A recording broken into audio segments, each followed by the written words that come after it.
Hi guys, real pleasure to be here and thanks for Stuart and Rob for having me. So my name's Lisa. I popped on my Twitter handle because I love a GIF, so please send me a GIF. And I come from quite a diverse background, so I started in the charity sector and then I was managing Dulux and Cooper&O and Armstead for a while, and now I'm in telco, so all over the shop. But we're here to talk about giffgaff, and they have this great knack for sponsoring sponsorships, and they've been doing it for about 7 years now, but excelling all the way. So, hands up if you've heard of giffgaff, and don't be yay! This is perfect. So we've got quite a nice founding story. Our founders come from Telefonica, and they wanted to do telcos differently, essentially. They wanted it to be run by customers. I have to say we call them members, and you get a big slap on the wrist if you call them customers in the office. So if I say members, I'm meaning customers. And they pitched the idea to Telefonica, who then funded the initial launch. But now we are our own run business, and we'll be celebrating 10 years in the autumn. And what we absolutely love is that we're still quite small, even 10 years later, and we are online only. So no call centres, which is a bit ironic for a mobile phone network, but it's a digital world. But that means that we can save quite a lot of money, and that means we transfer those savings over to our members and give them things like payback. And what payback is rewarding members for helping to run the business. So we are the mobile network run by you. They help us manage it. So they support on social help. So if someone's messaging in, what's the roaming charges, etc., they'll be the ones responding, and we're just supporting that. They manage the online forum, and we're just facilitating, but they're running it day to day. One of my favourite stories, actually, is when the micro SIMs came out several years ago. That was a shock revelation for giffgaff, and we were not prepared. One of our members cut down a whole batch of SIM cards into micro SIMs for us, and that's how we started with the micro SIM. So, in 2019, giffgaff want to harness the power of people and challenge the established way and then improve upon it. We're an agile, collaborative bunch. It means that if we have an idea or we want to test something new, we can get it done really, really quickly. There's less hierarchy within the business. And a key goal for this year is creating these iconic experiences. And social naturally lends itself to the shareability behind that. I mean, we all know about the shareability of social media. You make one typo and everyone is sharing it. It's so annoying. But what is the opportunity for sponsorship? So giffgaff has been sponsoring quite a few shows over the years. We started with Big Bang Theory in 2012 on Channel 4, and we wanted to do this in a way that was very true to giffgaff, very mutual, very collaborative. So I don't know if anyone remembers this spot on TV a few years ago. We wanted to let our members control what our sponsorship ads were. So our Facebook group, or our Facebook page rather, was asking members, okay, what do you want us to blow up next month? And this went for a while, so we blew up various items, and it actually became the most recalled ad spot on TV at that time. Since then, we then had a partnership with E4, where we were sponsoring about 15 shows between 2015 and 2017. So I wasn't there at the time. The team had no life. They were watching TV all night and tweeting along with it. So one of the main things we do with our sponsorships is we always live tweet whatever we're sponsoring. So yeah, they essentially had no life. And in 2016, we had to enlist the help of a fantastic agency to support us with that. And the E4 community actually fully embraced us. We had our own hashtag, which was #giffgaff-E4, because there was just so many shows, we couldn't use all of them. And fans of the shows were proactively using that hashtag without us having to push it. And the writer of the 100 actually used it himself a few times as well. So sponsorship, on a grand scale, raises awareness for us, but it does more than that. It's building consideration, and it's definitely influencing sales. And econometrics and our attribution studies have shown that sponsorship contributes towards not only SIM sales, but phone orders as well. Did anyone here know that giffgaff sell phones? Sponsorship is helping to sell phones. And that's why in 2018, we decided to go bigger and better with it, and we sponsored The Voice, which was a big risk for us, and it paid off, which is why you may have noticed we're now doing it again this year. So TV sponsorships, like I mentioned, on the broad scale for the brand, raise awareness and consideration. But on social media, we have the ability to amplify that even further. So we took our learnings from previous sponsorships with Big Bang Theory and Supernatural, and we still connect with fans and communities of the show, and we watch live with them again, and we're reacting on the night. For some partnerships, like The Voice, we're able to see these shows ahead of time to plan the content better, but we have this golden rule of we never act as if we know more than the fans themselves. And in true run-by-you style, our sponsorship ads are still run by the members or the fans of the show. So this is an example of some of the ads that come out during The Voice, and every single tweet that appears is from a real fan. We're not just writing those ourselves.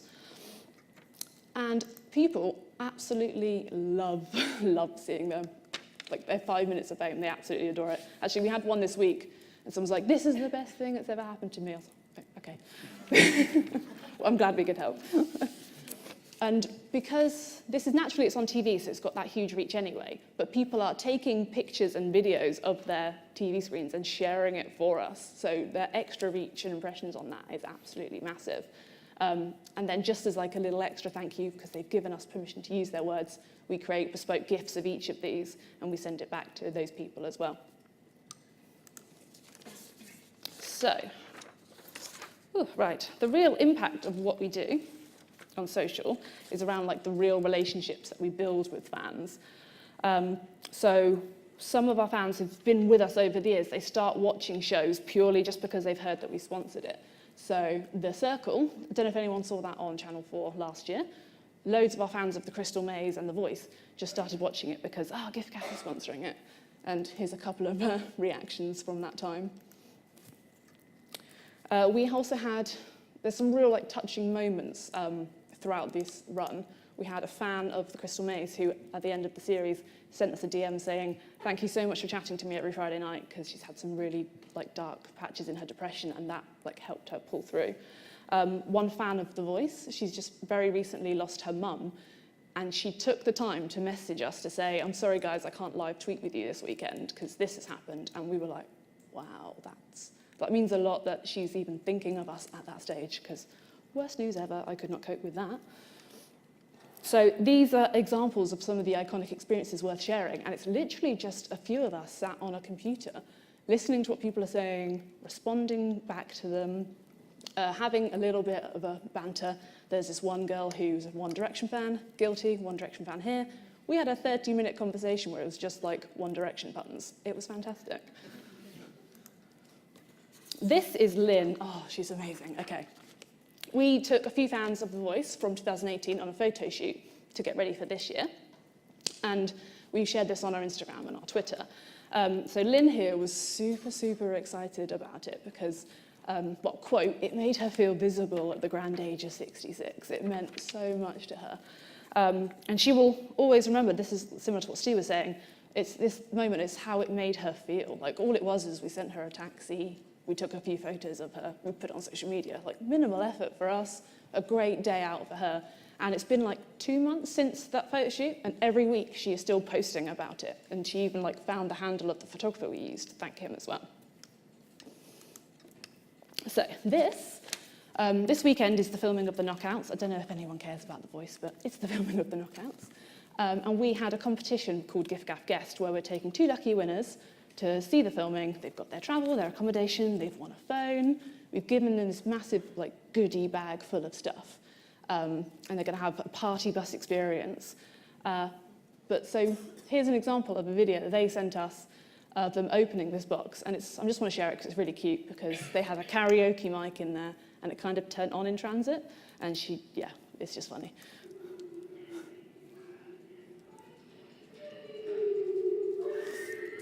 That's the mic.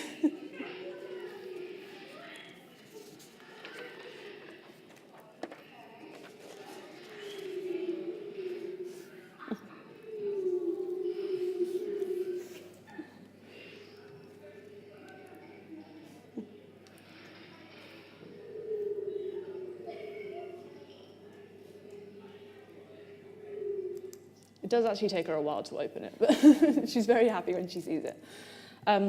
So what is the outcome of like all of this work on social media?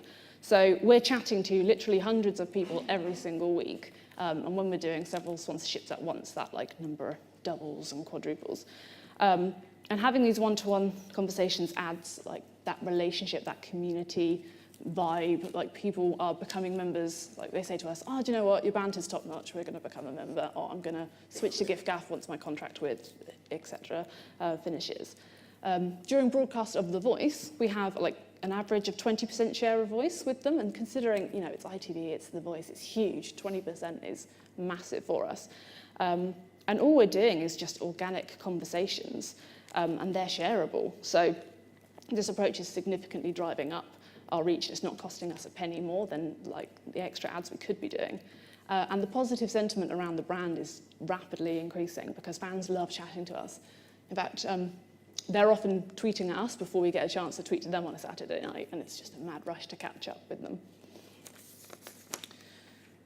So I've actually whizzed through that. So any questions at all, please ping them over. Yeah, do we have any questions for Lisa on what she's spoken about this morning? We've got a microphone at the back. I just want to put your hand up if you've got any questions around any of the topics you've discussed this morning. One thing I was wondering, just while you had the thing, was obviously during kind of TV show times, you must get a real spike in activity in terms of inbound messages. So I'm sure all the brands here today can relate to that, different kind of peaks and troughs across the course of the week. So how do you and your team kind of manage that real spike in activity and inbound messages during show times? Teamwork. Okay. But, one thing we are in need of, and that's why we're in conversations with Orlo at the moment, is we don't have a management tool. So it is kind of a bit of a struggle for us. There's several of us trying to fight over inbound versus social listening. So yeah, that is why we're chatting to Rob in the team about how Orlo can help us manage sponsorship, because we'll go from about 5 messages an hour to about 1,000, and it's a bit chaotic. Yeah. Any questions before we move on? Louise from the Chartered Institute of Housing. What advice would you give to public sector organisations who probably don't have the same budget as you? What could you adapt that, the kind of approach you've taken on a much smaller budget? So you'd have to be careful with like branded things, but I'm aware that people like Innocent, I don't think they directly sponsor Great British Bake Off, but they live tweet. So if you can't hop on a branded thing like a TV show or a film, just having one-to-one conversations with people. Like if you've seen a customer of yours who you follow is chatting about how miserable the weather is, just go back like saying, we hear you, what can we do, it's England, we hate the weather. Just build a relationship that's more than just selling what you need to sell. Chat to people about what they want to hear about. Okay, fantastic. Please join me in thanking Lisa this morning.